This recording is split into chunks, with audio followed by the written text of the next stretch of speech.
अस्सलाम वालेकुम रहमतुल्लाहि व बरकातुहू। मेरा नाम रियाजुद्दीन है। मैं आपके साथ चैनल क़स्मुल हिकमत के ज़रिए मुंसलिक हूँ। हमारा अब जो टॉपिक चल रहा था वो था इस्लामी सल्तनतें या नबी पाक सल्लल्लाहु अलैहि वसल्लम की बआसत के बाद जो पूरी दुनिया में माशरती और तमद्दुनी तब्दीलियाँ पैदा हुई उनका जायज़ा लेना। तो हम बनु अब्बास का ज़िक्र कर रहे थे।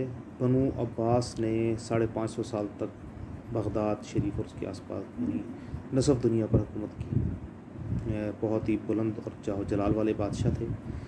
ज़ाती खसूसियात के अतबार से बहुत ज़्यादा ज़ाती खसूसियात के हामिल थे और इनफरादी तौर पर एक एक बादशाह की अलग-अलग खसूसियात थी। हम इसके ऊपर बात करेंगे। तो अगर आपने हमारा चैनल सब्सक्राइब किया है तो वेल एंड गुड, अगर नहीं किया तो सब्सक्राइब कर लीजिए। बनु उमैया की इस जो पोस्ट के अंदर हम जो सियासी इफ़कार के हवाले से देखेंगे कि बनु उमैया सियासी तौर पर क्योंकि बुनियादी तौर पर कबायली निज़ाम से आने वाले थे तो सबसे ज़्यादा जो पसंद अपने आप को रखते थे वो मेरिट के बजाय अपनी ज़ाती पसंद और नापसंद को रखते थे। चुनांचे हम देखते हैं कि बर्मक जो ख़ानदान था हारून रशीद के ज़माने में बहुत ज़्यादा नज़दीक रहा, लेकिन उसके बाद इंतहाई कसम पुरसी की हालत में यानी जब ज़ाती अताब का शिकार हुए तो ये ख़ानदान बर्बाद हो गया। हालांकि बरामका जो है इब्तदा तौर पर हारून रशीद इनको अपना भाई कहता हुआ मिलता है कि जी तुम मेरे तू शरीफ भाई हो, लेकिन उसके बाद जब ज़ाती अनाद शुरू हुआ, देखा कि इनका इल्म व फ़ज़ल बढ़ रहा है मेरे से, इनकी नामवरी बढ़ रही है, तो ज़ाती अनाद की बुनियाद पर उस ख़ानदान को तबाह बर्बाद कर दिया गया। हत्ता कि यानी उसके बेटों के बाद उसके पोतों का नाम निशान भी तारीख़ से मिट गया। इसके अलावा अबू मुस्लिम खरासानी था जिसे अबुल अब्बास सफ़ार मंसूर ने तबाह बर्बाद कर दिया। हालांकि वो इनका मेन आदमी था जिसने इनकी सल्तनत को इतना दुआम और अरूज बख्शा। तो ज़ाती और सियासी एतबार से ये कबायली निज़ाम के ऊपर ही चलते थे और ये अपनी ज़ाती पसंद और नापसंद को हर चीज़ के ऊपर तरजीह देते थे।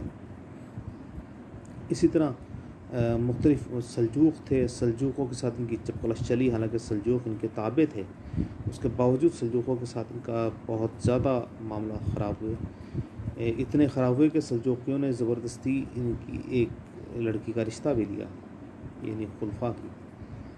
तो ज़ाती हैसियत के अंदर ये देखें तो वो सियासी पुख्तगी के बजाय ये ज़ाती इंतकाम और ज़ाती पसंद और नापसंद को ही हर चीज़ पर तरजीह देते थे।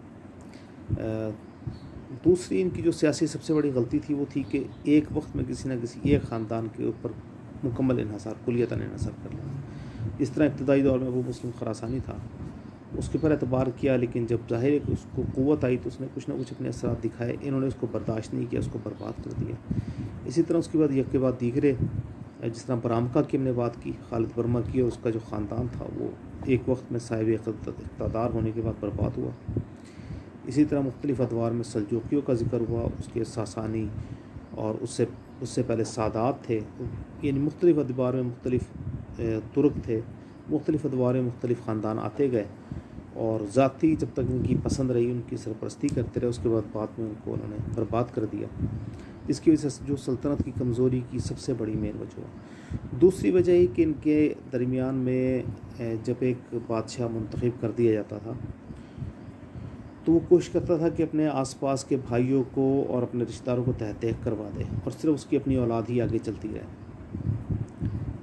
और सिर्फ यही नहीं करते थे बल्कि जो अपने पुराने बादशाह थे उसके करीबी साथियों को भी बर्बाद कर देते थे। चुनांचे आप देखें कि मेहदी हारून का ससुर था, लेकिन हारून रशीद ने उसके किसी भी साथी को अपने साथ सल्तनत में चलने नहीं दिया, हालांकि उसका ससुर भी था।